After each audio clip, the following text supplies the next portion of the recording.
como sabem, nós temos feito com alguma regularidade estas Smart Discussions, como eu tive a ocasião de dizer ao Paulo, pronto, e queria agradecer por estar aqui presente. Como sabe, o Paulo tem obviamente uma agenda complicadíssima, mas teve a amabilidade de dispor de 1h15 para estar aqui connosco e partilhar ideias connosco. Portanto, como eu disse ao Paulo, isto é um conjunto de sessões que temos feito com alguma regularidade. Juntamos aqui um conjunto de pessoas de diferentes origens e diferentes áreas de intervenção, desde a tecnologia, a academia, à gestão, intervenções também na área social. Pronto, e procuramos fazer aqui uma discussão relativamente calma sobre temas muito interessantes. A próxima sessão, e eu já estou a antecipar o futuro, o Paulo também é o homem do futuro, vai ser no dia 13 de maio, daqui a um mês. Vamos ter uma sessão muito interessante sobre o investimento estrangeiro, e é um dos temas que penso que o Paulo também a abordar.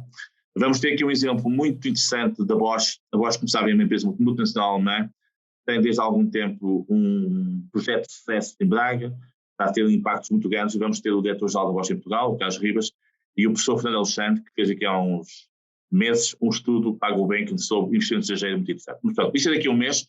O que nos traz aqui hoje é realmente esta conversa com o Paulo Rosado. O Paulo Rosado fez apresentações, ele é de Évora, o que acho que é um grande orgulho, não é, Paulo? Évora é uma cidade muito bonita, eu pessoalmente, sendo do Norte, gosto muito.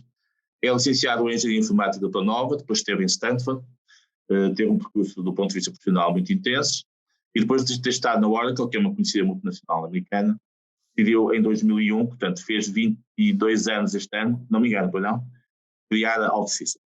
E a OutSystems passou a ser desde há algum tempo, de facto, algo que a todos nós nos surpreende pelo caráter de inovação, pelo caráter de projeção e pelo caráter de risco. Nós combinámos que esta sessão ia ser um bocado diferente das habituais. Normalmente as sessões têm uma pequena apresentação inicial, mas o Paulo, e muito bem, preferiu que isto fosse uma discussão a 100%. E, portanto, eu vou tomar a liberdade de colocar primeiro 3 questões, depois tenho mais algumas também, mas depois darei a oportunidade a outras pessoas também de falar. Temos aqui pessoas muito interessantes que não deixarão também de falar com o Paulo. E agradecia mais uma vez, de facto, esta oportunidade. Paulo, todos nos habituámos a ter uma grande admiração pelo sucesso da OutSystems e em particular pelo sucesso do Paulo. A OutSystems é hoje já uma grande referência internacional e a última avaliação da empresa, se não me engano, mas posso estar enganado, apontava para 9,5 bilhões de euros, uma coisa absolutamente fantástica. Tanto quanto eu percebo, mais até do que a própria Sonai e ao nível das grandes corporações internacionais. O que eu perguntava, Paulo, de uma forma muito simples, é como é que surgiu a ideia, há 22 anos, e como é que foi possível chegar aqui? Bom, aí, obrigado. Eu espero que esta hora seja uma hora útil, porque vejo aqui pessoas que têm muito coisas muito mais interessantes para fazer do que estar aqui. Mas pronto, vamos tentar tornar esta sessão bastante interativa. Exatamente. E o mais possível fazer com que haja valor aqui também nesta história. Portanto, a OutSystems começou realmente em 2001. O problema, as grandes empresas normalmente começam por endereçar uma dor grande, e normalmente as startups que são conduzidas por founding teams que já passaram por essa dor, normalmente têm uma percepção de como é que conseguem resolver e fora, que fazem com que a probabilidade de sucesso também seja um bocadinho mais alta. O que é que aconteceu aqui na minha vida e na vida dos outros fundadores da OutSystems? Nos outros anos anteriores, portanto, a partir aí de cerca de 97 até 2001, durante cerca de 3, 4 anos, nós estivemos muito envolvidos implementar os primeiros grandes sistemas de internet. Portanto, era a bolha da internet, havia muita gente a gastar muito dinheiro a criar as primeiras intranets, os primeiros websites, as primeiras aplicações. E o que aconteceu, né, durante esse período foi que nós não conseguimos nunca entregar um projeto a tempo e horas. Durante 2 anos eu tive envolvido nesse tipo de projeto, tinha outra startup também, e os projetos falharam todos. E quando nós depois eu vendi a empresa, essa empresa que estava a fazer isso, tive algum tempo a pensar nisto, mas eu continuava a olhar para trás e olhar para esta questão. Porquê que os projetos de IT, projetos de tecnologias de informação, estão sempre atrasados, demoram tanto tempo, e são tão difíceis de acertar, correm sempre tão mal. E aquilo a que chegámos à conclusão foi uma ideia relativamente simples, mas bastante difícil de implementar. O software, até aí nessa altura, era construído como se constrói uma ponte. Portanto, faz um desenho, medem-se as margens, a dimensão do rio e por aí fora, depois desenha-se a ponte, depois implementa-se a ponte, depois testa-se a ponte e depois finalmente entra em produção. Obviamente que alterar um pilar, alterar qualquer coisa na ponte, depois da ponte estar construída, tem um custo absolutamente enorme. O software é exatamente assim. É muito parecido com isto, só com uma diferença. É que quando se constrói software, as margens estão a mover-se, o rio está-se a estreitar, o número de carros aumenta ou diminui e, portanto, os requisitos estão sempre a mudar. O software está todo feito, e ainda hoje é feito assim, é todo feito para, assumindo que não há mudanças no software, mas o negócio e o contexto cada vez exige que o software se mude mais rápido. E uma das coisas que nós fizemos na OutSystems, basicamente foi, então e se nós criássemos um produto que permitisse criar aplicações em que as coisas que se têm que mudar possam ser feitas com um custo muito, muito barato. Portanto, nós na prática, nesta metáfora da ponte, nós acabamos por criar um software que permite fazer pontes, mas permite alterar as pontes com custos muito baixos, meter um pilar novo, estreitar a ponte, meter mais carros, reforçá-la e por aí fora, tudo muito rápido. Ao fazer isto, nós basicamente criámos um produto muito estranho na altura e fomos para o mercado a vender qualquer coisa que não havia comparação possível, porque como tinha sido um produto, tinha sido definido a partir de uma inovação pura, não havia comparação, não havia Me Tours, não havia nada.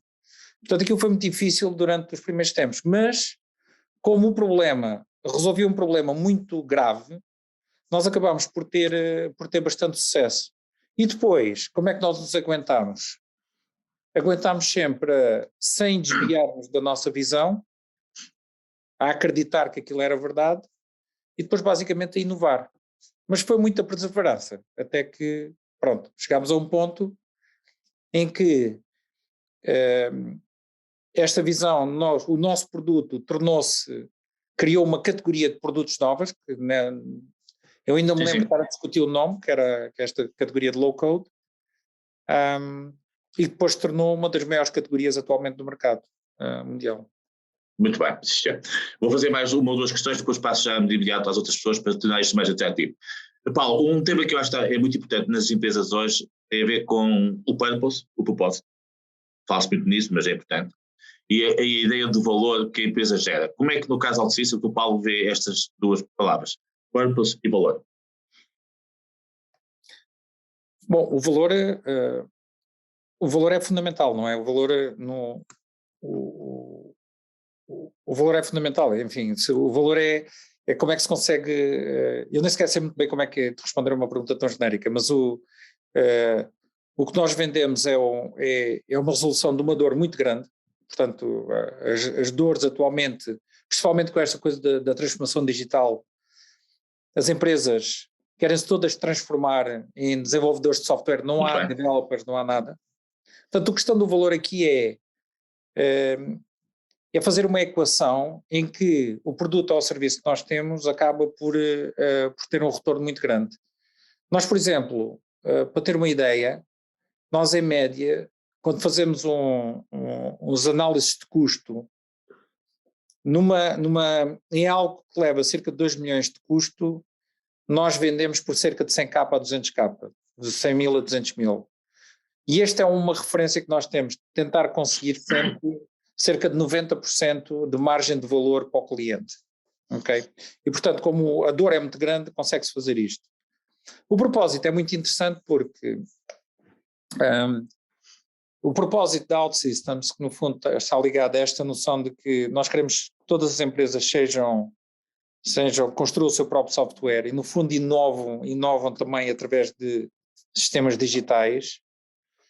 Isto por acaso é interessante porque numa empresa muito ágil, como é o caso da OutSystems, há coisas que têm que ser muito, muito estáveis e esta visão de qual é que é a missão, o que é que nós estamos a tentar resolver, tem que ser muito, muito estável porque tudo o resto muda, não é?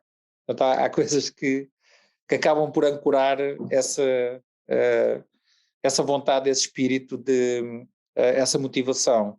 Nós utilizamos aqui dentro da OutSystems um framework de motivação herdado de um psicólogo de organizações chamado Dan Pinker. Muito bem. E o que ele utiliza 3 fatores. Ele diz que a motivação é um produto de uma missão, um propósito, de aquilo que ele chama mastery, que é saber fazer as coisas, e autonomia, que é fazê-las com... E o que é engraçado é que o mastery e a autonomia são muito dados pela cultura, mas o propósito é tal coisa estável que acaba por ancorar aquilo que nós conseguimos que as equipas façam. Portanto, a direção tem que ser muito estável e depois o modo como se faz é feito pelas equipas. Eu não sei se muito bem. É uma pergunta. Sim, senhor. Pronto, eu vou passar agora aqui ao João Ramos. João Ramos é um antigo jornalista do Expresso, gaba-se, entre aspas, de ter sido o primeiro jornalista a fazer uma entrevista ao Paulo Rosado, em 2002 ou 2003. João já não está no Expresso, mas está aqui connosco. João, agradecer alguma novidade, mas pronto, o João está neste momento a fazer um livro sobre tecnologia e acho que este é um momento interessante também para conversar aqui um bocadinho de forma breve com o Paulo. Coisa, João. Muito bem. Paulo, foi realmente um privilégio ter sido o primeiro jornalista a entrevistar-te em 2001, salvo erro. Eu, na altura, confesso que desconfiei um pouco, porque estávamos na ressaca das .com, mas pronto, mas correu otimamente, como se vê. Para abreviar e não alongar mais, eu queria começar por perguntar uma coisa muito prática, que é, com o vosso produto, em média, quanto tempo é que os utilizadores conseguem poupar em termos de desenvolvimento? Era uma questão só para as pessoas perceberem, de facto, qual é a vantagem de adotar uma tecnologia low-code como a da OutSystems. Uma segunda pergunta que eu também gostava de colocar ao Paulo tem a ver com a tendência que eu julgo existir dos cidadãos desenvolvedores, ou seja, os citizen developers que começam a existir nas empresas, e isto poderá ser uma forma, imagino eu, de ultrapassar a escassez de recursos humanos nas empresas, na área de tecnologia. Será que esta tendência vai ser uma tendência para o futuro, em que nas empresas começa a haver não informáticos a desenvolver software, porque realmente com o low-code é possível fazer de uma forma muito simples. E, por último, gostava também de perguntar ao Paulo quais são as tendências em relação à utilização de inteligência artificial no desenvolvimento de software. Muito bem. Paulo, o Carlos Basel também quer colocar uma questão, mas é capaz de ser melhor a seguir, está bem, Carlos? O Paulo responde e depois passamos ao Carlos. Coisa, Paulo. Sim, portanto, nós, em média, estatisticamente, com informação que tiramos de cerca de 50 mil projetos,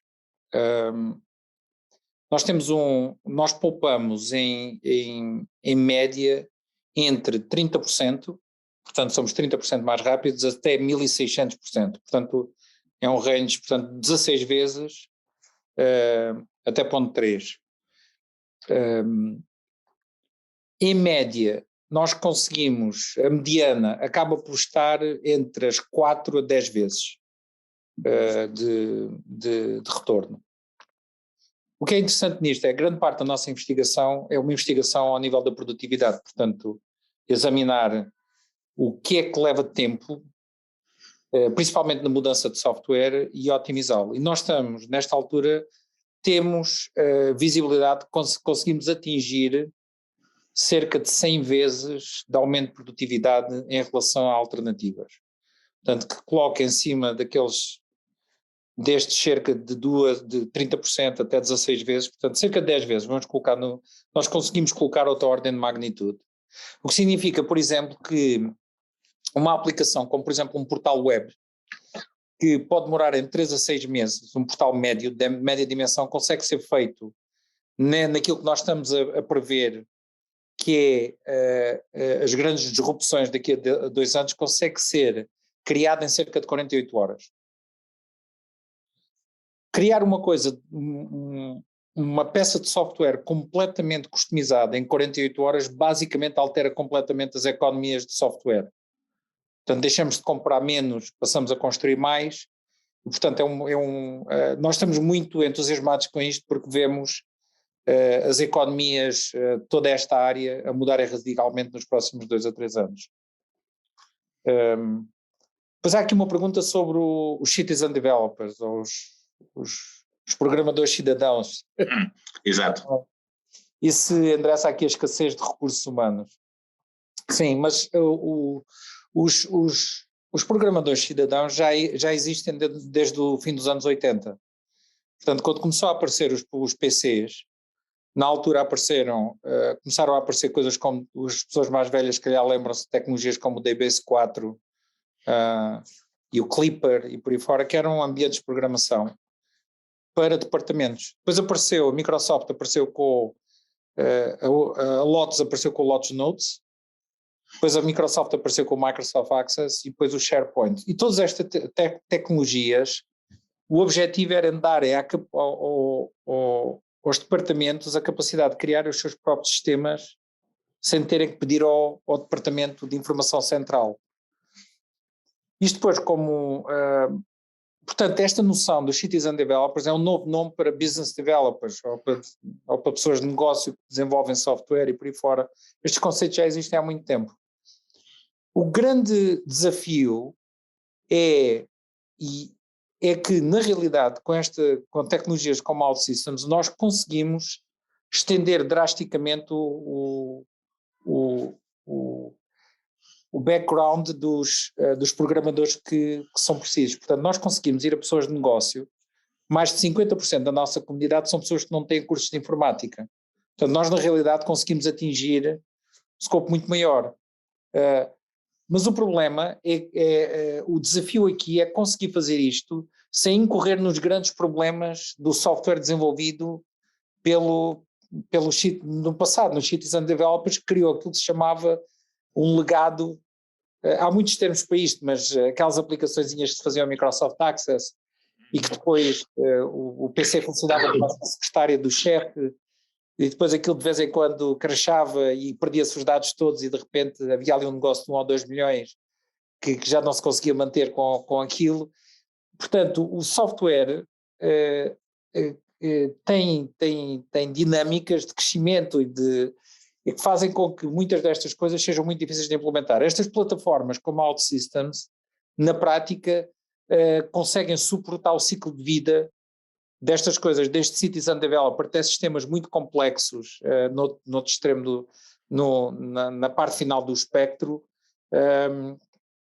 muito bem. E, portanto, nós aquilo que prevemos é que, basicamente, dentro de 2 a 5 anos, literalmente quase todo o software vai ser desenvolvido parcialmente por plataformas de automação, não completamente, mas 100% vai ser tocado por plataformas de automação, como é o caso da OutSystems. E esta coisa que eu lhe estava a dizer João, isto que lhe estava a dizer do grande aumento de produtividade, a razão porque isto tem estes aumentos quase quânticos tem a ver com a utilização da AI em software development.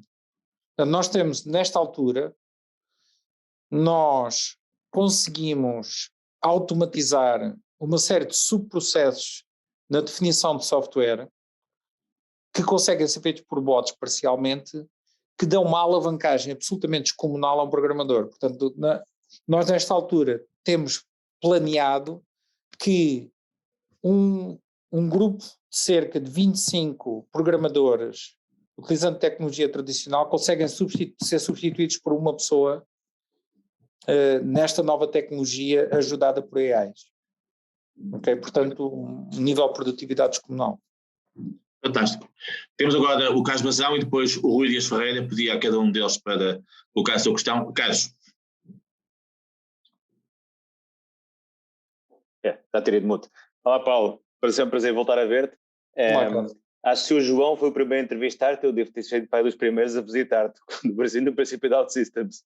E nunca mais, não posso esquecer daquela cave em Linda a Velha que uma vez te encontrei lá no fundo onde tu estavas lá no fundo das escadas. Tu andavas sempre com uma mochila, com o laptop na mochila. Ainda ando. Eu acho, enfim, já falámos muitas vezes, mas eu acho que sobre isso nunca falámos. A coisa que eu mais admiro em ti, que acho que é o sucesso da OutSystems, eu tenho a certeza que aquilo que a OutSystems é hoje, acho que tu viste isto há 21 anos. E acho que uma das tuas maiores, ou provavelmente uma das tuas maiores qualidades é acreditares que uma oportunidade existe, que uma estratégia pode resultar, e quando ainda, imagino que os primeiros 10, 12 anos nem toda a gente estava a ver o filme, mas tu estavas a ver o filme e foste por aí fora e teimaste, e eu sei que podias tiveste 2 ou 3 oportunidades atrás para levar a empresa para levar a empresa para outros rumos, mas continuaste sempre a teimar, a ter razão antes do tempo, e provavelmente aquilo que disseste agora, que acho que também já estás a ver o filme dos próximos primeiros 10 anos. E isso e a teimar nela, e a provar que tens razão, e o teimar no bom sentido, que eu acho que é uma fantástica vantagem que a OutSystems tem. Provavelmente não é só tua, é de uma equipa, mas acho que há sempre uma cabeça, e o valor é da cabeça do fundador. A pergunta que eu fazia era, acho que eu tenho 2 perguntas, acho que são talvez possam ser um bocadinho difíceis, que é, a primeira é, nós na Cisco tínhamos a Maria lá, na Cisco tínhamos a dizer the sky is the limit. Qual é o limite para a OutSystems?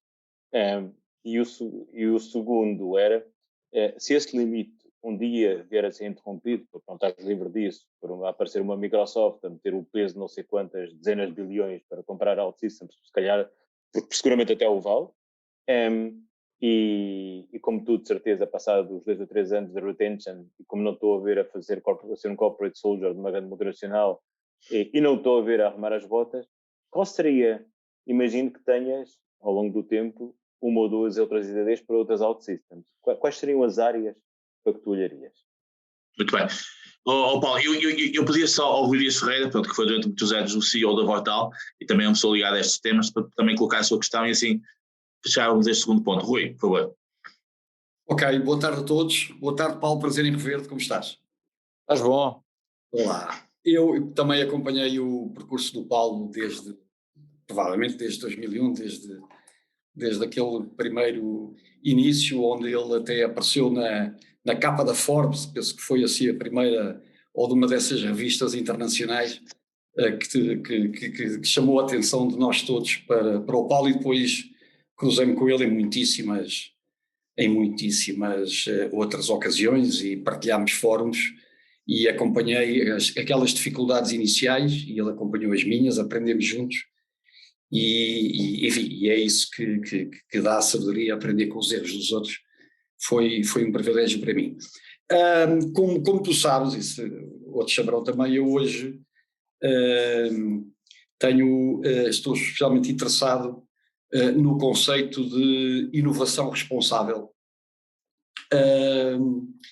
E já agora deixa-me dar-te os parabéns por aquele pequeno booklet em PDF que partilhaste sobre o Small Book of Big Rules, que eu tive a oportunidade de ler aqui nos minutos antes da reunião.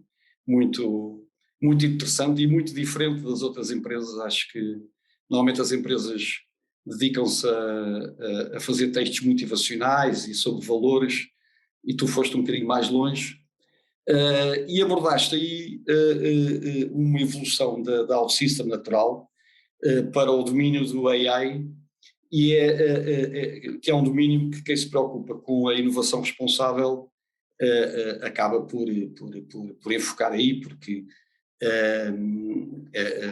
a inteligência artificial traz todos os benefícios que nós sabemos, mas traz um conjunto de ameaças e de desafios tremendos que põem em causa coisas como a nossa privacidade, a nossa liberdade, etc.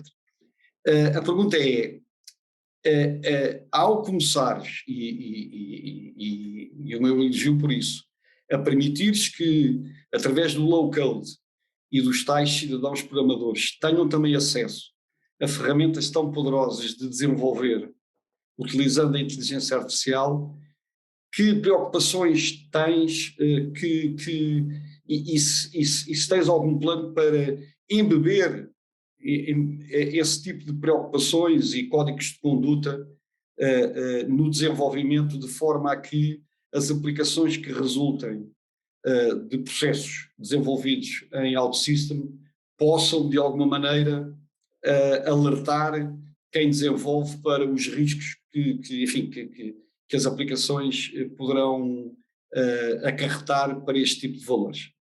Paulo, se quiser agora então responder, quer ao Carlos, quer ao Rui.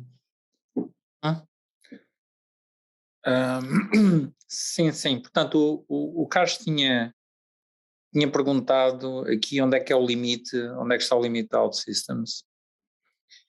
Eu por acaso não sei, mas uma das coisas que nós fazemos, nós constantemente avaliamos, é o tamanho do mercado. Portanto, há um termo técnico nesta coisa, nestes investidores, nestas empresas de tecnologia, que é o Target Addressable Market, o TAM. Os TAMs muito grandes são TAMs a partir de 10 bilhões, cerca de 10 bilhões ao ano. E toda a gente, hoje em dia é muito engraçado, porque toda a gente, na prática, como está tudo muito fluido, toda a gente consegue justificar que tenha um target addressable market de cerca de 50 bilhões. Portanto, toda a gente tem 50 bilhões, se a gente fosse juntar os mercados de todas as empresas, basicamente nem conseguíamos conquistar o universo todo, era maior do que isso. Portanto, na prática, nós temos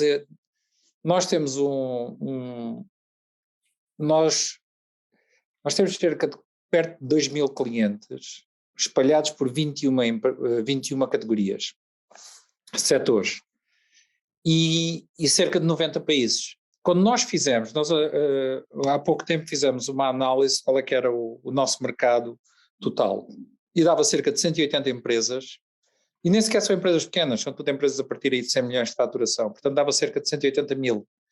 Portanto, nós olhando para, nesta altura temos 2.000, temos um mercado de 180 mil, o nosso desafio, onde é que isto pode parar? Isto só pode parar se implodir, ou porque o mercado, mesmo com concorrência, o mercado é tão grande, basicamente nós sabemos que conseguimos chegar a todo lado.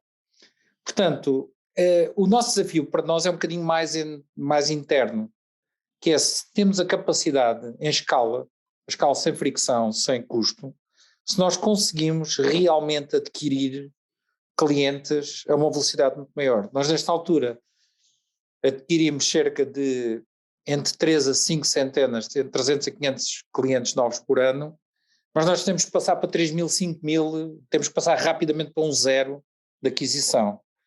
Portanto, o limite aqui está um bocadinho limitado pela capacidade de escala da empresa. Pronto, e depois, em relação a outras ideias, estas ideias há imensas, há muitas.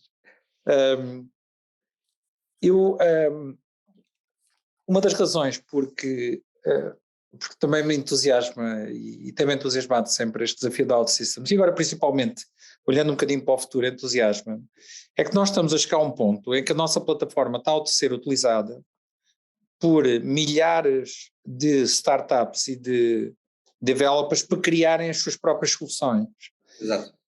Portanto, eu estou muito interessado no facto de nós, nesta altura, conseguimos ser um catalisador para inovação, porque nós conseguimos, ao invés de ter um ciclo, os ciclos, por exemplo, de inovação, cria uma startup, hoje em dia, uma startup tem 6 meses de incubação, 18 meses até um MVP, no meio tem que levantar dinheiro e por aí fora, e provavelmente só começa a ter traction ao fim de 3 anos. E nós temos o potencial, com este tipo de plataformas como a OutSystems, de conseguir comprimir isto, para projetos obviamente muito mais pequenos, mas comprimir isto para semanas. Portanto, ter um developer que é um entrepreneur, que cria qualquer coisa, que já tem uma plataforma de distribuição que chega a milhares de empresas logo de raiz, começa a fazer dinheiro quase desde da primeira altura, a inovar e por aí fora, e consegue fazer isto sozinho. Não precisa ter uma equipa de 10 ou 15 ou 20 para arrancar.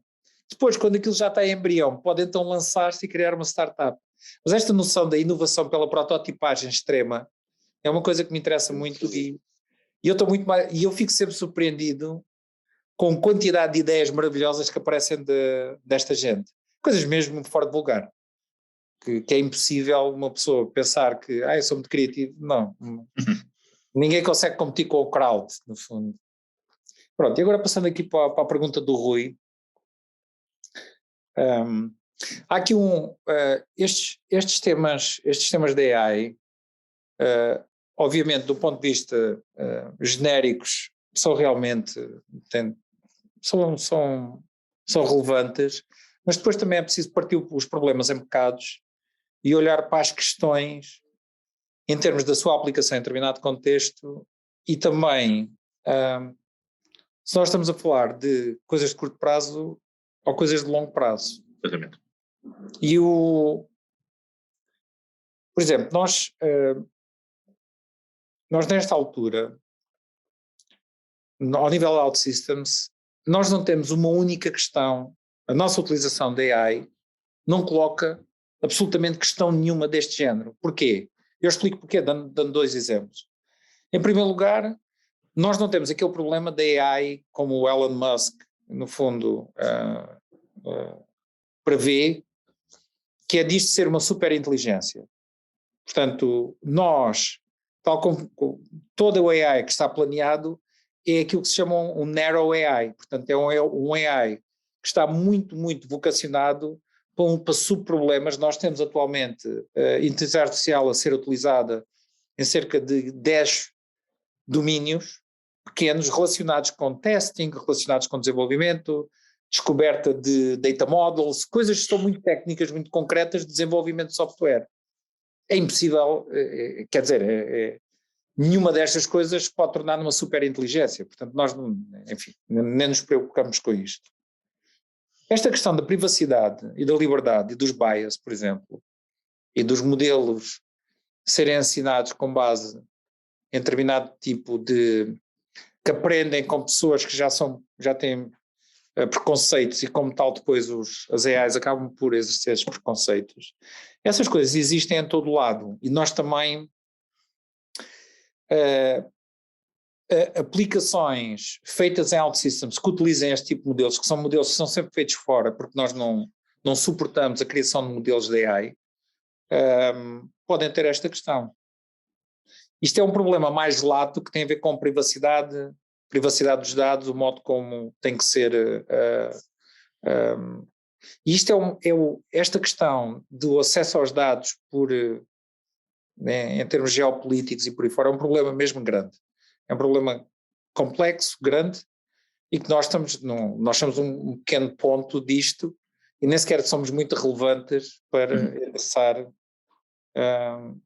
esta questão. Muito bem, Paulo. Agora temos aqui a Isabel Junet, que eu também gostava de fazer uma pequena questão. A Isabel vem de outra área, mas acho que é importante também introduzir outra área. E depois temos também o José Ribeiro a seguir e depois o José Mendes Ribeiro. Força, Isabel. Bom, é muito curto, era mais do que uma questão. À vontade. É uma convicção e o meu mundo é um bocadinho diferente do mundo, se calhar, da maior parte das pessoas que aqui estão.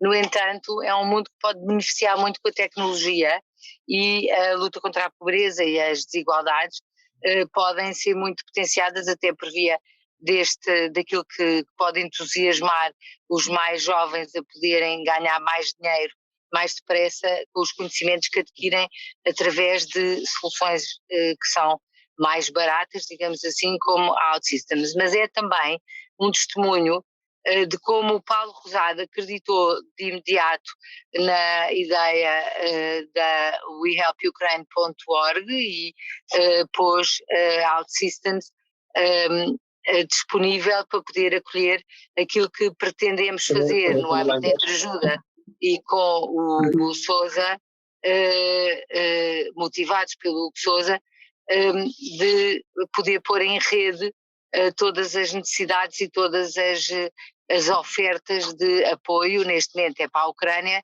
mas a ambição é que possa ser sempre que haja uma catástrofe. E, portanto, esta visão de que a tecnologia pode beneficiar setores tão variados como este das ajudas em caso de catástrofe é muito, muito importante, e queria deixar aqui esse testemunho dizendo ao Paulo Rosado que é muito inspirador para vários tipos de pessoas, poder ter pessoas como o Paulo Rosado a acreditar que a tecnologia serve mais do que para ganhar dinheiro. Muito bem, sim, senhor. Muito bem. Obrigado. O José Jordão também queria fazer um comentário. Jorge Jordão, faz favor.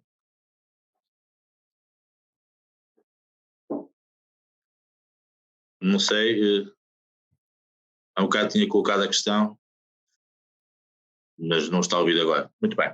Eu não sei se o José Mendes Ribeiro, que está aqui connosco também, que foi colega de que eu sei na Fundação Manuel dos Santos, do Paulo. Paulo, José, quer fazer algum pequeno comentário, alguma questão aqui ao Paulo? Talvez para relembrar aqueles tempos mais de intervenção cívica da Fundação Manuel dos Santos. Primeiro tive esse prazer de sermos colega na fundação da fundação, que foi engraçado. E depois, entretanto, ainda tive uma experiência como cliente com a OutSystem, e que foi realmente já há muitos anos, há 10 anos ou isso, e comprovei de facto essa velocidade no desenvolvimento de uma aplicação no Instituto Ricardo Jorge. E a minha curiosidade era mais no sentido de saber o que é que o Paulo tem feito na saúde. Se há alguma coisa super inovadora que a gente possa conhecer. Muito bem. O Jorge Jordão, entretanto, penso que já apareceu aí. Jorge, quer fazer alguma questão, algum comentário? Não sei, parece que temos aqui um problema de... O Jorge está em mute ele. Ó Jorge, tem que pôr o som, não estamos a ouvir. Não está a pôr o som, né? Pronto. Muito bem. Pronto, Paulo, é melhor talvez continuar e depois passamos. Faz favor. Não sei se quer comentar a Isabel e agora também o José Mendes Ribeiro, faz favor. Bom, Isabela, eu penso que agradeço, obviamente. Nós temos temos como parceiros muitas empresas mundiais que são ONGs, portanto, e que fazem, por exemplo, uma das empresas muito engraçadas que nós apoiamos chama-se Mission Ships, e aquilo que eles fazem basicamente é têm barcos hospitais que ancoram no Golfo da África, ali em frente aos Camarões e por aí fora, e depois durante aquele período fazem cerca de 1.200 operações, normalmente tiram deformidades às crianças que estão ali naquela região. Em África, quando se tem uma deformidade, normalmente as crianças são rejeitadas, são às vezes colocadas dentro de palhotas onde não vêem a luz do dia durante a vida toda. E aquilo removem sinais, lábios leporines e por aí fora. Pronto, nós temos imensas ONGs, eu ficaria aqui cerca de 4 a 5 horas só a descrever os casos de uso sobre esta área. Em relação à saúde, nós na saúde temos realmente feito muita coisa, Zé, e já agora, prazer em vê-lo outra vez. Lembro com grande alegria aquele tempo que tivemos lá na Fundação e as nossas interações. Nós na saúde, basicamente temos clientes em toda a área da cadeia de valor. Portanto, aquilo que temos visto, os clientes mais ativos ultimamente têm sido, mesmo há 2 semanas estive com uma empresa que é a Medtronic, que é um grande cliente nosso, e que aquilo que faz são devices, portanto tem pacemakers e sondas e por aí fora. E como devem calcular, essas áreas em que há uma miniaturização dos devices, esses devices atualmente já têm comunicações por NFR ou por Bluetooth, o que significa que conseguem comunicar diretamente com um telemóvel. E, portanto, nós, por exemplo, temos uma série de produtos que foram construídos em cima da nossa plataforma que são produtos complementares ao device físico, ou ao aparelhinho. E, portanto, aquilo que faz é, por exemplo, criam alertas. Temos a Medtronic, penso que foi a Medtronic, criou uma aplicação que faz, que em tempo real alerta um caretaker, no fundo, quando existe o abaixamento de um sensor qualquer. Isto são coisas normais, não é? Mas fazê-las com coisas biológicas é um bocadinho inovador. Nós temos visto também muita coisa em termos de medicina remota, e portanto temos alguns clientes que implementaram uma série de sistemas, não só em termos de radiologia, mas também em termos de algumas coisas como aquilo que já se está, por exemplo, a fazer. Nós temos uma empresa aqui em Portugal que é a Swords Health, acho que se chama Swords Health, que é uma empresa muito engraçada, que que faz fisioterapia remota e por aí fora. Estas coisas estão a explodir por todo o lado. Vimos também, por exemplo, que felizmente os hospitais estão finalmente a fazer uma passagem para terem sistemas de informação que não sejam sistemas velhos, que até aqui a área da saúde é das mais atrasadas dos 22 setores onde nós estamos, principalmente áreas de hospitalização e por aí fora. E, portanto, felizmente, nós estamos a ter a primeira onda de hospitais que decidiram fazer o seu próprio Hospital Management System. Portanto, estamos a começar basicamente, e estamos a ver também a cadeia de valor da saúde a alterar-se completamente. Portanto, dependendo dos países, vimos a compressão das seguradoras com os caretakers, os caretakers com os pacientes, a pulverização dos pacientes remotos, as cadeias de valor estenderem-se para fora dos países. É uma coisa absolutamente extraordinária. Muito bem. Nós temos aqui também connosco o Paulo Marcato, que é uma pessoa que já há muitos anos anda no mundo da consultoria. Ele foi responsável da Capgemini em Portugal, depois em Espanha, e está agora envolvido num grande projeto ligado ao crescimento, né? Caso, Paulo, peço desculpa, ao growth. Quer colocar também uma questão aqui ao Paulo, ao seu Mário? Eu acho que é uma questão e um comentário. Paulo, primeiro, boa tarde a todos e sobretudo a ti, que já não te vejo pessoalmente já há alguns anos. E o comentário e tu depois podes comentar também um bocadinho essa ideia eu lembro-me quando estava na Capgemini e apareceu a OutSystems, estávamos no início dos anos 2000, que era preciso forçar muito a adoção de uma tecnologia nova. E eu sentia o dever de apoiar uma tecnologia portuguesa, mas tinha duas barreiras. Uma é que o Paulo estava a criar uma categoria nova, portanto os meus colegas internacionais diziam, mas o que é isso do low code, mas isso em que é que se traduz exatamente? E portanto era preciso insistir muito. E a outra ideia errada era que isso ia tirar trabalho às Capgeminis da vida, ou seja, como o low code era uma forma, digamos assim, muito mais eficiente e alavancada de desenvolver código, havia alguma reação à não adoção de OutSystems. E, portanto, o comentário era que às vezes nós, para conseguirmos ver empresas portuguesas que depois chegam muito longe, como é o caso da OutSystems, temos que as ajudar ao início, quando ainda ninguém vê onde é que elas possam dar, de olhos fechados. Eu fazia esta...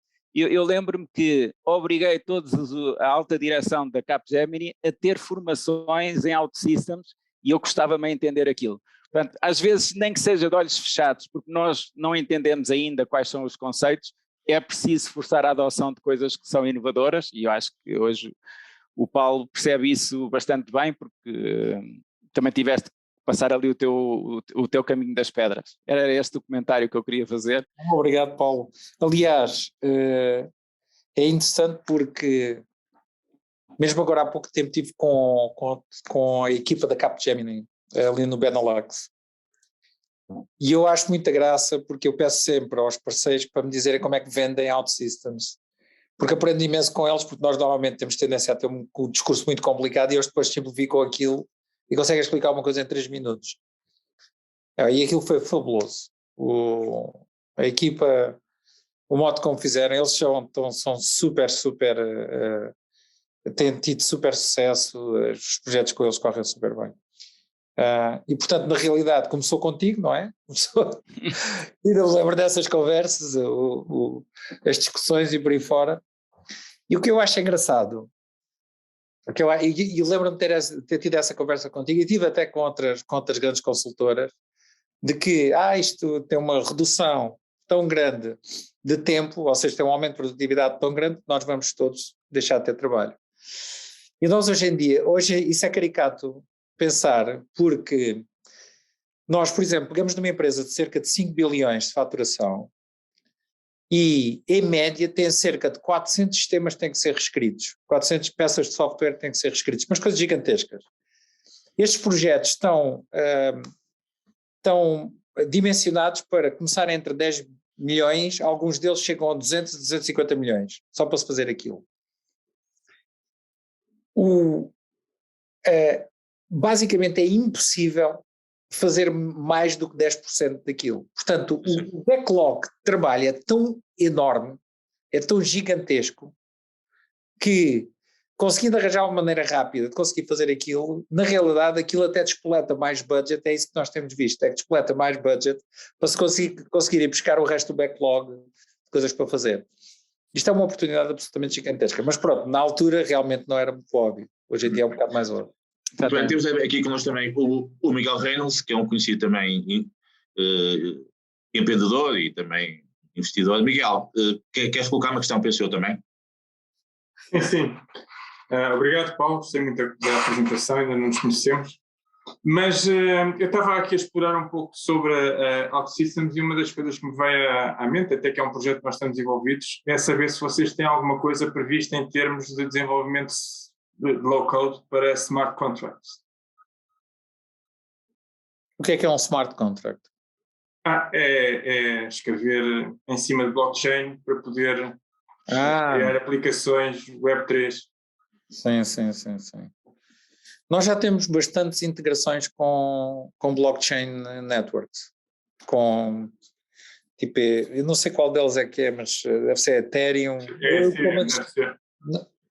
Portanto, aquilo para nós é um bocadinho, aquilo é uma daquelas tecnologias tal como tipo modelos de AI e por aí fora. Nós, na realidade, nós a partir do modelo simples de termos o sistema de contratos e de registros, depois aquilo tem mais a ver com a aplicação e como é que se utiliza aquilo. Porque a questão é que a elaboração é muito chata e, portanto, está mesmo a pedir um low-code em cima. Mas é chato porquê? Para o processo. O que é chato? É quase andar para os níveis, sei lá, de um Fortran quase. Mas para fazer o quê? Dá-me lá um exemplo. O que é que era chato fazer? Uma coisa específica. Vamos imaginar que fazemos um contrato entre nós, qualquer contrato, e que tem cláusulas, e esse contrato tem cláusulas que têm que ser verificadas por entidades terceiras, não é? que estão algures na internet. E a grande vantagem de fazer esse contrato em cima de blockchain, e neste caso com smart contracts, é que a partir do momento em que ele é registado, o software é imutável, e portanto significa que faças o que fizeres, faça eu o que fizer, aquele contrato hoje ou daqui a 100 anos, se foi esse o prazo que foi definido, ele é para ser executado. E, portanto, é realmente disruptivo, porque resolve-nos o problema. Por exemplo, já tens a experiência de levantamento de capital, mas também para fazer levantamento de capital resolve imenso o problema dos investidores. E realmente é uma oportunidade, há várias... Não, mas desculpa, Miguel, desculpa interromper, mas onde é que está a dificuldade? O que é difícil de fazer aí? Não é dificuldade, é mais oportunidade. É mais oportunidade porque, na realidade, o desenvolvimento dos smart contracts em cima de Solidity, e agora começaram a aparecer outras, porque o Ethereum acaba por ser muito caro, tem gas fees muito altas, mas começam a aparecer alternativas com custos de transação muito baixos. E o grande desafio que há, por aquilo que eu tenho andado a explorar, porque nós queremos adotar isso, eu gosto sempre, eu também sou de informática e também de Stanford, as duas coincidências, mas o processo é exatamente aquilo que é a vossa missão, é acelerar o processo de criação de smart contracts, porque ainda está num universo muito estratosférico, digamos assim. Muito bem. E Carlos Oliveira, temos aqui também o Carlos, que é uma pessoa que tem alguma experiência na área pública e privada e anda muito aí pelo mundo também. Carlos, algum comentário aqui à intervenção do Paulo, alguma nota? Não, olá Paulo, eu estou a ouvir, a aprender e a ser estimulado e inspirado pelo Paulo Aqui há bocado o Paulo Morgado estava a dizer que era difícil promover a OutSystem e a ideia como OutSystem na Capgemini. Eu lembro-me quando comecei na UMIC, tive um almoço com o Paulo Rosado, percebi mais ou menos o que ele me estava a dizer, mas não tudo, e ali identificámos uma oportunidade de desenvolver o processo de procurement, mas aí claramente que não foi possível. Havia aquelas plataformas, Trade Forum, BizDirect, etc, e era muito difícil motivar uma tecnologia nova sem ter essas plataformas. Lembro-me também do Best Leader Awards, onde cada vez que queríamos, eventualmente também, isso não vale pouco, mas eventualmente foi um dos premiados, mas demorou porque a OutSystems não publicava os seus resultados. Então cada vez que chegávamos à comissão de avaliação não havia resultados, portanto aquilo era adiado para o ano seguinte. E depois os critérios eram os mesmos critérios de uma fábrica de uma fábrica de plástico. Portanto, nós não conseguimos, nós tínhamos métricas completamente diferentes. Sim. Paulo, esta nota do Carlos levanta-me uma questão que é importante ter a sua opinião, que é, nós estamos a investir em Portugal milhões e milhões de euros desde há 20 anos, começou com a Maria do Gago, depois o Diogo, todos nós estivemos envolvidos nisso, na digitalização do Estado, na melhoria da marca do país lá fora, na tentativa de criar uma ideia de que somos um país, claramente, linha da frente nesta área. Estando agora 20 anos depois da criação da OutSystem e acompanhando também um pouco a distância o que está a passar aqui no nosso país, como é que o Paulo vê tudo isto? Ou seja, o que é que acha que está a faltar para termos mais escala, mais marca? Onde é que a digitalização podia ir mais longe? Pudesse também dar uma nota sobre isso, muito breve, uma opinião mais pessoal. Sim, uma opinião. Eu acho que dependendo da área em que se considerar a marca Portugal atualmente nunca esteve tão bem em termos de Portugal como país, como destino e por aí fora. Então, por exemplo, nos Estados Unidos tornou-se moda vir a Portugal, comprar casa em Portugal e por aí fora.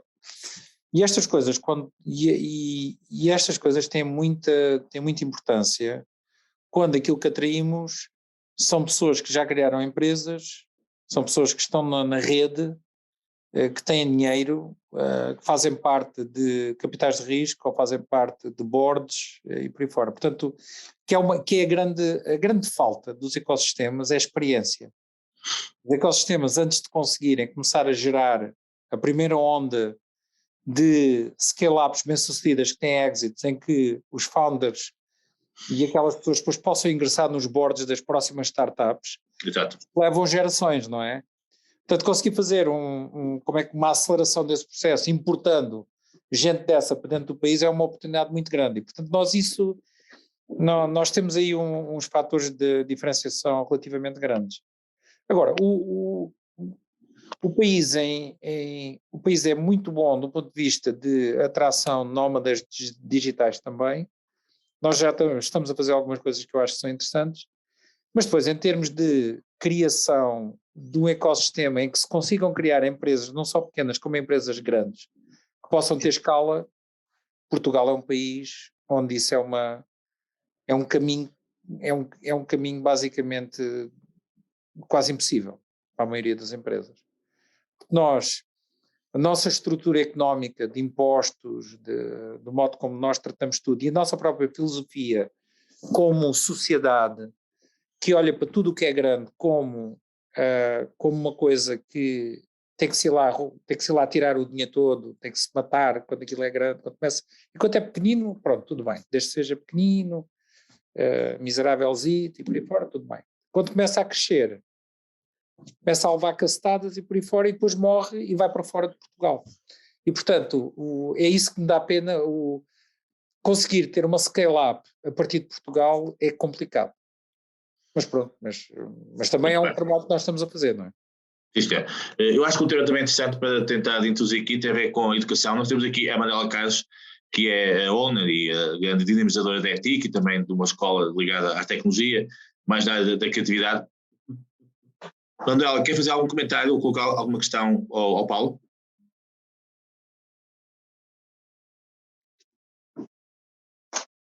Manuela, não sei se está a ouvir. Peço desculpa, estava com o som desligado. Eu estava a querer aqui perguntar ao Paulo, eu em primeiro devo dizer que eu e a tecnologia não somos assim muito amigos, mas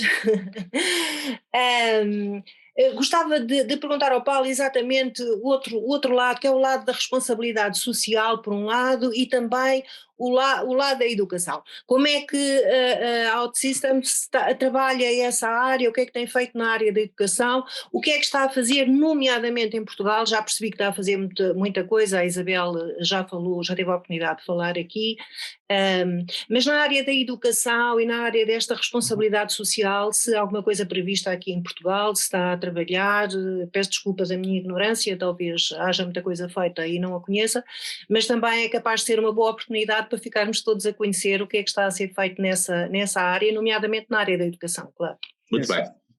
Paulo, não sei se quer comentar. Sim, quero. O nosso programa social, o programa da OutSystems, nós tivemos que escolher as nossas causas e qual é que era o nosso propósito, e aquilo que escolhemos foi a educação. Nós temos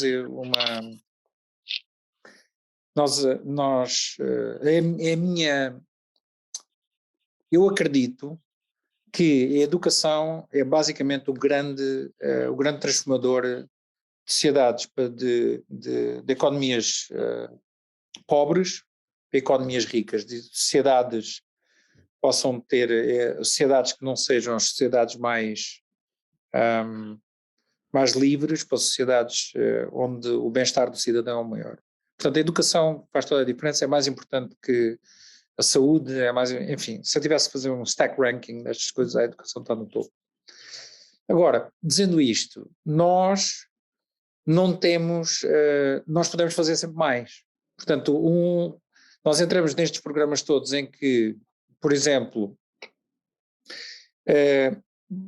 tudo que são upskills, alteração de skill sets e por aí fora, a OutSystems está sempre muito envolvida, porque nós temos tecnologia, nós temos uma procura muito grande por pessoas que trabalham na nossa tecnologia. Portanto, nós conseguimos dar escoamento a uma grande quantidade de pessoas que estão noutro tipo de carreiras. Essas carreiras estão a chegar ao fim ou vão chegar ao fim com a automatização e podem se transformar em programadores OutSystems. Portanto, isso é uma coisa que nós estamos a fazer, e estamos a fazer isso em muitos países. Nós temos imensos programas que se baseiam ou parcerias com universidades ou parcerias com escolas.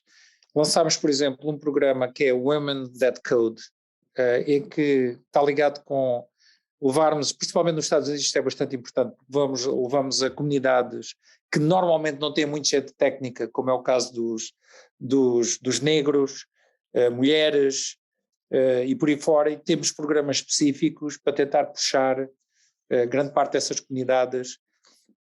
Mas podemos fazer mais. Há programas, por exemplo, que nós, no fundo, pessoalmente, através da empresa e por aí fora, queremos entrar. Por exemplo, nós acreditamos que é possível, isso aliás, é possível orientar, por exemplo, o sexo feminino, quando as miúdas têm cerca de 12 anos, entre 12 e 18 anos, para entrarem em áreas fortes, em science, strong science e por aí fora. Que é uma coisa que hoje em dia em Portugal se faz pouco. Em Portugal há ainda uma sectorização, e nós olhando depois para outros países vemos que estas coisas são diferentes quando podemos fazer esse tipo de programas. Os nossos programas sociais têm tendência basicamente a aumentar, sempre nesta área. Enfim. Isto é. Ainda no lado da educação, nós temos aqui algumas pessoas ligadas à academia, nomeadamente a Filipa Fiche e o Jorge Gomes. Não sei se querem fazer algum comentário ou alguma questão ao Paulo. A Filipa, não sei se quer fazer algum pequeno comentário. A Filipa tem estado envolvida também na área de saúde, mas é uma pessoa também ligada à universidade. Se quiser fazer algum comentário. Bom, em primeiro lugar, muitos parabéns, e acho que tem sido aqui uma ótima discussão, e sempre bom partilhar estes pontos de vista e temos aqui um exemplo de grande sucesso, e os parabéns por isso. Tinha um comentário, pergunta, mas acho que já acabou um bocadinho por ter respondido, não é? Como é que este crescimento em Portugal se pode fazer, mas também já acabou por responder. O tema da educação para mim também acho que é o crítico para que o país ganhe outra forma e pense de uma outra forma na educação que transformamos os países, mas perceber também esta falta de recursos que hoje em dia nós sentimos em Portugal e a nível europeu, embora a vossa tecnologia seja claramente um acelerador para fazer mais com menos, mas como é que vê nesta perspectiva dos recursos na área da tecnologia cada vez mais escassos, cada vez mais difíceis de reter, como é que vê esta grande transformação e como é que acha que vão ser os próximos tempos, pelo menos nesta escassez de recursos na área da tecnologia? Muito bem, Filipe. Eu também posso complementar apenas. Sim, Jorge, então se quiser complementar e depois o Paulo responde. Sim. Portanto, agradeço já. O Jorge é sobre isso e também lida com estes temas, não é, Jorge? Muito bem. Não necessariamente com estes temas, porque eu também tenho uma relação com a tecnologia que é do utilizador. Tive aqui há alguns anos uma aluna de doutoramento que fez uma colheita de dados na OutSystems, entre outras empresas, na iDreams também. Eu penso que na altura ela falou com o Paulo.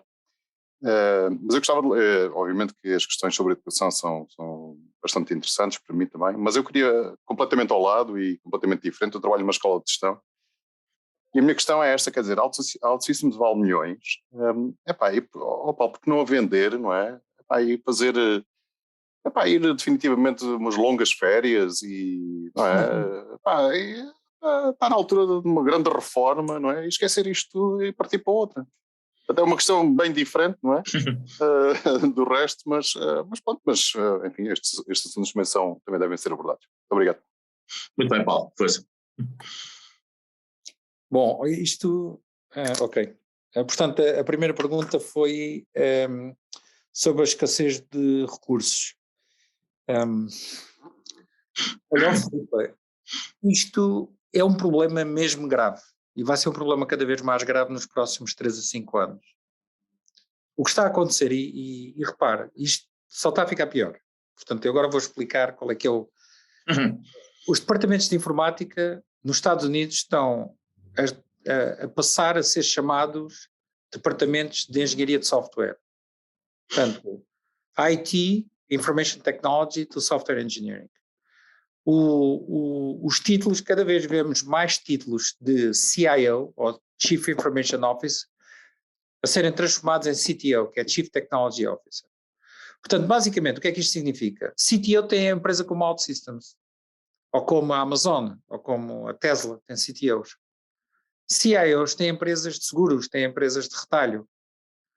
Mas o que está a acontecer é que uma transformação destes títulos de CIO para CTO significa que estas empresas, todas as empresas, se estão a tornar empresas tecnológicas.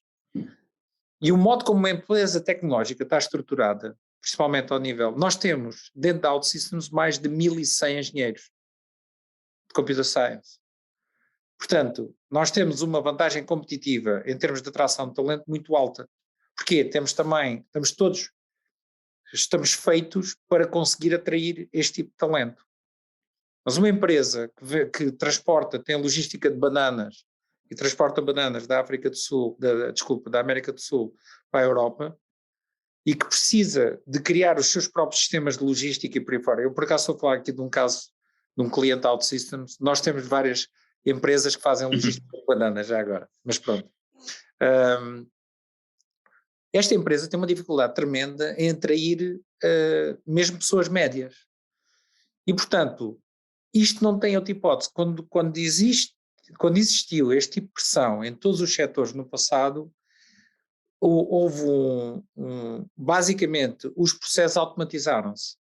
Portanto, o processo de criar soluções digitais, que é um processo hoje em dia já não é tanto, mas vamos aqui há 10, 15 anos atrás, era um processo extraordinariamente manual. Parece um paradoxo, como é que desenvolver software, que é uma coisa eminentemente técnica, é um processo manual. É um processo mesmo manual.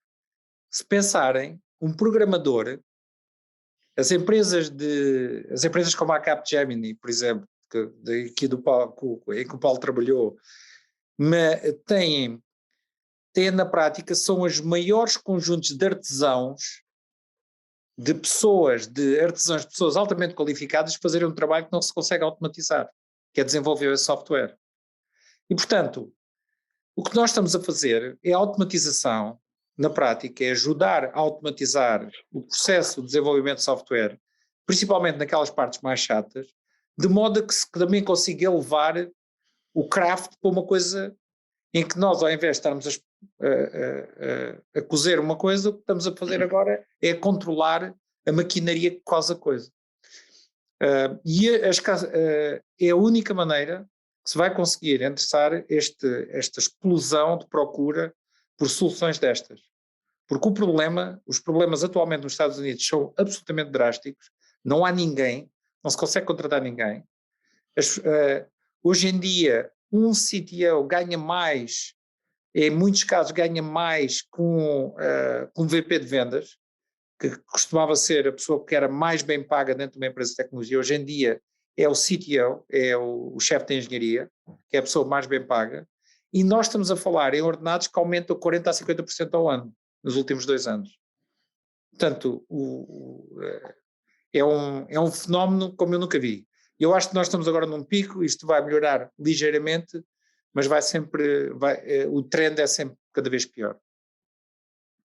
Pronto, agora vou aqui à pergunta, que é uma pergunta que os meus amigos me fazem. Se eu estivesse no teu lugar, eu fazia A todo o tempo, não é? Portanto, é engraçado que tenho um amigo que gosta muito de andar de bicicleta por aí fora. Se eu estivesse no teu lugar, passava 8 horas a andar de bicicleta por dia. E, portanto, a conversa é sempre assim, normalmente muda o hobby, que as pessoas têm desejo de fazer se reformassem, mas normalmente é sempre essa conversa. Isto, infelizmente, quando nós temos uma coisa destas, e se temos o mínimo de consciência, de accountability, no fundo, de consciência, isto acaba por ser um peso, no sentido em que eu, nesta altura, tenho uma responsabilidade muito grande em relação às pessoas que meteram aqui muitos anos da vida deles, que têm aqui stock, que têm aqui ações, investidores que entraram, apostaram em nós. E não é que eu seja indispensável, porque não sou mesmo. Mas também há alturas em que a empresa está, e nesta altura é uma altura dessas, em que eu não consigo, é muito difícil encontrar uma pessoa que conseguisse fazer o trabalho, não só meu, mas o trabalho de uma série de pessoas que estão aqui dentro. E estas pessoas sofrem também o mesmo do que eu, também, muitas delas já podiam se reformar, já podiam ter ido fazer outra vida, mas na prática depois nós temos aqui um bocadinho estamos agarrados, em certa medida, a uma visão, uma missão, um entusiasmo, e que também temos aqui uma série de pessoas que estão agregadas a este projeto todo e vamos continuando e pronto, olha, e vamos tirando férias de vez em quando, mas... Paulo, penso que não há mais ninguém que colocar... Penso que não há mais ninguém que eu colocar nenhuma questão, penso eu, ou há? Muito bem, nós também já temos 1h30 quase, ou 1h40 minutos. Paulo, acho que vamos terminar. Terminamos de uma forma muito positiva, traçando este cenário de responsabilidade que tem em relação à empresa. Portanto, acho que foi uma sessão muito simpática. Tivemos aqui, de facto, a oportunidade de ouvir um dos grandes gestores e um dos grandes criadores de inovação que temos no nosso país. Acho que foi uma sessão muito interessante. Paulo, muito obrigado pela disponibilidade. Acho que, de facto, aprendemos todos muito e votos dos maiores sucessos para o futuro, está bem? Precisamos de muitas OutSystems em Portugal e que elas, de facto, sejam uma marca para nós todos. Muito obrigado, está bem? E continuação. Boa semana para todos. Parabéns. Obrigado. Obrigado. Aos meus amigos todos. Muito obrigado. Boa tarde. Parabéns. Obrigado. Parabéns. Um abraço.